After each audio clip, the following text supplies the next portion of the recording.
女人惊恐地看到自己的情人不慎从马背上摔落下来，她竟不顾丈夫就在身旁，立即撕心裂肺地哭喊起来。这一反常举动瞬间吸引了周围观众的异样目光。在回去的路上，丈夫脸色阴沉，但他的心中仍抱有一丝不切实际的幻想，希望这只是一个荒谬的误会。然而出乎意料的是，安娜竟毫不犹豫地选择了坦白。 I love him. I am his mistress. 丈夫听后如遭雷击，他不敢相信一向温柔典雅的妻子竟会做出如此不耻之事，但为了维护自己的名声，他强压下怒火，只是禁止妻子再去与情人见面，要求她安心在家做一个富家太太。然而安娜此时已被爱情冲昏了头脑，她没有丝毫犹豫，义无反顾地奔向了那个浪漫的深渊。殊不知，这也成为了她悲惨人生的开端。安娜原本是一位初入上流社会的贵妇，丈夫卡列宁身居高位，事业有成，他们还拥有一个聪明伶俐的儿子。然而这看似风光无限的婚姻生活，实则却如一潭毫无生气的死水。丈夫整日沉浸在官场的尔虞我诈之中，对待妻子就像是对待一件精致的摆设，给予了她物质上的富足，却吝啬于情感的付出。但在安娜的内心深处，始终燃烧着对浪漫爱情的炽热向往。可这些美好的愿望却在漫长的岁月里一再被冷漠的忽视，它就像一朵在黑暗中独自绽放的花朵，只能在无边的孤寂中渐渐凋零。直到有一天，一封来自莫斯科的信却打破了这份沉寂。原来是安娜的哥哥因出轨被妻子发现，恳请他出面调解。于是安娜被迫踏上了前往莫斯科的火车。在下车时，她与一名年轻军官擦肩而过，两人都不约而同地回眸相望。但安娜急于见自己的哥哥，并未过多停留，可她绝美的容颜却瞬间吸引了军官的目光。而就在这时，火车突然毫无预兆地向前滑行，一位巡检工人不幸发生意外，现场顿时一片混乱。军官毫不犹豫地冲上前去安抚人心，并当场掏出所有的钱作为抚恤金给了工人的家属。而这一幕恰好被尚未走远的安娜看在眼里，她的心中不禁泛起一丝涟漪，对这位善良的军官悄然生出了几分好感。殊不知她未来的命运竟会和那位工人如出一辙。回去之后，安娜极力劝说嫂子原谅哥哥的过错，因为在当时这个年代，男人在外包养情人是习以为常之事，作为妻子应当要理性看待一切，莫要因一时之气而舍弃了完整的家庭。在安娜的努力下，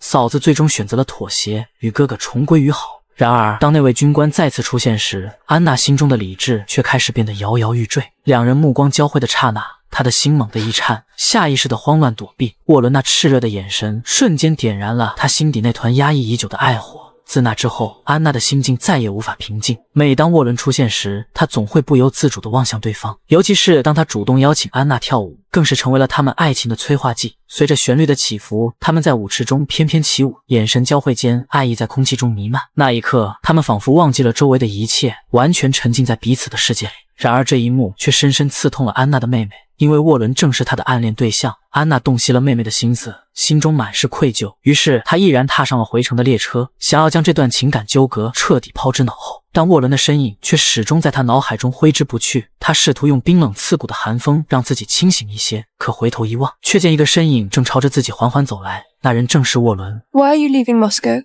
I have to be where you are. Stop, that's enough.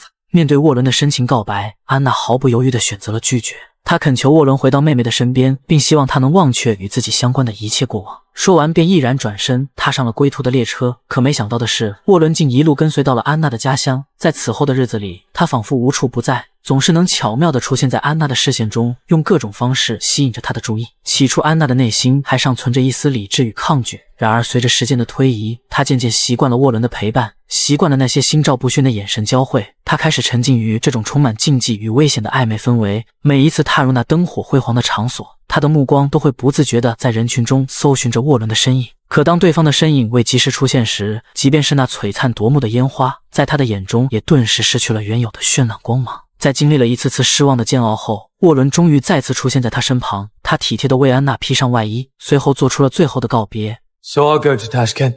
I don't want you to go. 在这极限的拉扯中，安娜已完全深陷于这段感情的泥沼，无法自拔。经历过无数次内心的挣扎与斗争后，她身穿华服，头戴面纱，义无反顾地来到了沃伦的住宅。无需任何言语的交流，所有的情感与渴望都在这一瞬间爆发。自那之后，他们开始频繁的私下见面，每一次的相聚都充满了甜蜜与激情。然而，天下没有不透风的墙，他们的恋情还是被人察觉。邻居委婉地向卡列宁暗示安娜不检点的行为，尽管他的内心感到隐隐不安，但他却选择相信妻子。 My wife is beyond reproach. She is, after all, my wife.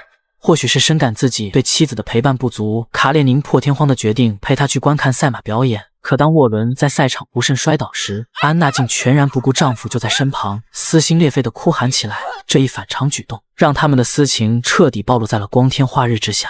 尽管卡列宁内心充满了愤怒，但碍于自己的名声，他只是要求妻子以后能够安分守己，断绝与沃伦的一切联系。但此时安娜已经怀有身孕，她再也不想过这种见不得光的生活，于是毅然向丈夫坦白自己已怀了沃伦的孩子，希望能借此获得解脱。卡列宁听后心中一震，却并未多言，他宁愿维持这段表面上的婚姻，容忍妻子与沃伦的情人关系，也不愿意让自己的声誉受到丝毫损害。面对这样的结局，安娜感到无比的绝望和无助，可正是这份绝望让她开始变得更加肆无忌惮。她屡次公然将沃伦带回家中，以一种近乎决绝的姿态向这段虚伪婚姻发起最后的挑战。卡列宁终于再也无法忍受，他愤怒地将安娜猛地推倒在地，夺走了她与沃伦来往的信件，打算利用这些证据作为要挟，让安娜不仅永远失去探视儿子的权利，并且余生都无法再婚。No, Alexei, please. Please leave me, Seryozha. Do you think I would let you have my son? You are depraved, a woman without honor. I thank God. The curse of love is lifted from me. 可就在卡列宁离家不久后，他意外地收到了一封妻子的来信。原来安娜在经历了分娩的剧痛后，又患上了产褥热，病情十分严重。大限将至的她恳求丈夫的原谅，并渴望他能回家探望自己。卡列宁心中顿时涌起一股复杂的情感，往昔的夫妻情分在这一刻似乎又重新浮现。经过深思熟虑后，他最终还是回到了家中，看着妻子奄奄一息的模样，那些原本坚硬如铁的怨恨竟也不自觉地松动了几分。这时安娜将沃伦也叫到自己身旁，让他们当面握手言和。卡列宁的内心陷入了痛苦的挣扎，一方面是自己受伤的自尊，另一方面是对妻子残留的爱和同情。经过一番艰难的抉择，他最终选择了原谅，但条件是沃伦必须离开。 I forgive you. I forgive Anna. I will remain with her and look after her forever. 沃伦听后顿时失声痛哭起来，不知是对自己行为的羞愧自责，还是对即将失去安娜的悲痛欲绝。在经过一段时间休养后，安娜竟奇迹般的康复了。然而她痊愈后的第一件事却是吵着要回到沃伦的身边。卡列宁郑重地提醒安娜，如果选择和沃伦在一起，她将会失去现有的社会地位，失去挚爱的儿子，甚至是刚出生的女儿。但安娜却心意已决，哪怕要背负千古骂名也在所不惜。面对妻子的决绝，卡列宁终于心灰意冷，不再强求。就这样，安娜抛弃了所有，选择和沃伦一起去往了南方生活。他们远离了社会的流言蜚语，享受着短暂的幸福与宁静。然而每当路过商店，看到琳琅满目的玩具时，对儿子的深深思念便如潮水般涌来。于是在儿子生日那天，他们回到了圣彼得堡。安娜不顾仆人的阻拦，冲回家中，只为了能看一眼那朝思暮想的儿子。看到妈妈回来的那一刻，儿子的双臂紧紧地搂住他的脖子，仿佛要用尽全力将妈妈留住。在孩子眼里，任何人的好都比不上妈妈。正当安娜沉浸在与儿子重逢的喜悦中时，卡列宁突然回到了家中。他看着眼前母子情深的画面，心中五味杂陈。他希望妻子能够为了儿子留下来，但安娜却再一次决绝离开。她可以毫不犹豫地为儿子付出自己的生命，却无法违背自己的内心，继续在这没有爱情的婚姻中苟且度日。殊不知，等待她的却是更加残酷的现实。上流社会对他们的归来充满了敌意和排斥，那些昔日与安娜亲密无间的贵族们，如今皆对她投以异样的目光，将她视为道德败坏的女人。安娜被社交界彻底孤立，她失去了以往的地位和尊严，曾经的朋友变成了陌生人，甚至是敌人。尽管沃伦依然深爱着安娜，但他毕竟出身贵族，社交生活对他来说是不可或缺的一部分。他开始重新参加一些社交活动，试图重新融入那个曾经抛弃他们的圈子。这一切变化让安娜感到了前所未有的恐惧和不安，她对沃伦的占有欲变得愈发强烈，害怕再次被孤独和绝望吞噬。每当沃伦外出参加社交活动时，安娜都会陷入极度的焦虑和痛苦之中。她开始不断地质问沃伦，两人之间的争吵也越来越频繁。曾经那如诗如画、炽热浓烈的爱情，在现实的无情磨砺下，渐渐出现了一道道触目惊心的裂痕。终于在一次次激烈的争吵过后，沃伦愤怒地离开了家，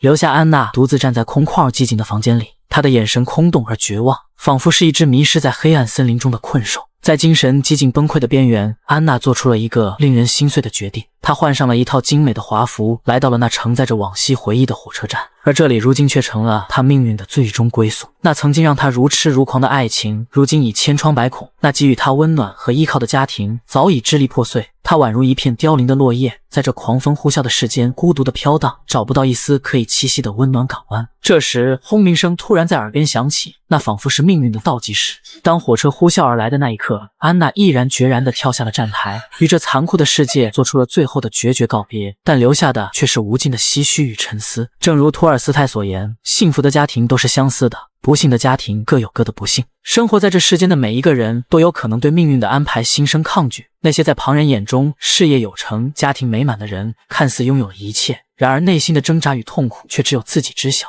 爱情起初总是甜蜜而热烈，可随着时间的流逝，柴米油盐的琐碎逐渐侵蚀了那份浪漫。曾经为对方的一个微笑而心动不已，如今却可能因为谁来洗碗而争吵不休。我们在爱情中迷失，找不到最初的那份纯真与执着，甚至开始怀疑对方是否还是曾经深爱的那个人，也开始质疑自己的选择是否正确。或许我们都该停下匆忙的脚步，重新审视自己的爱情与家庭，去倾听爱人的心声，去感受家人的温暖，去重拾那些在忙碌中被遗忘的小确幸。因为真正的幸福并非来自外界的认可与物质的堆砌，而是源于内心深处对爱与被爱的满足，是在平凡日子里与爱人、家人相互扶持、相互陪伴的每一个温馨瞬间。